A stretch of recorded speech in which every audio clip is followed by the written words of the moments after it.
Вы, наверное, слышали про это, не так ли? Гендерное насилие представляет собой любой акт гендерного насилия, который приводит или вероятно приведет к физическому, сексуальному или психологическому вреду или страданию людей, зачастую женщин. Ну, или проще говоря, это оказание насилия по отношению к противоположному полу.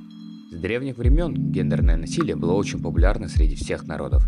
Раньше женщин особо не считали за людей, даже могли ими торговать. Однако 7 ноября 1967 года была принята Декларация о ликвидации дискриминации в отношении женщин. Проблема решена?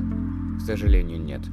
С каждым годом такое насилие только увеличивается. Итак, даже в первые месяца 2022 года официально было зафиксировано около 4000 таких происшествий.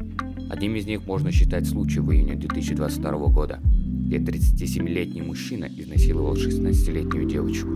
Гендерная несправедливость к женщинам – следствие глубоко укоренившихся патриархальных взглядов и женоненавистничества. Существование гендерного неравенства в наше время – это огромная несправедливость и самая большая проблема в сфере прав человека. Многие могут сказать, что борьба с гендерным насилием уже является бессмысленной, так как у всех женщин уже есть право голоса.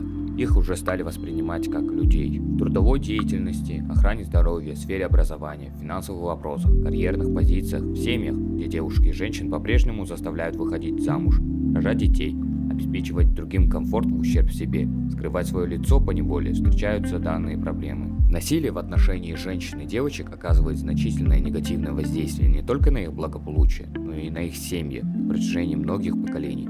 Гендерное равенство – это не только одно из основных прав человека, но и необходимая основа для достижения мира, процветания и устойчивого развития. Решение проблемы насилия в отношении женщин следует искать через преодоление гендерного неравенства и дискриминации.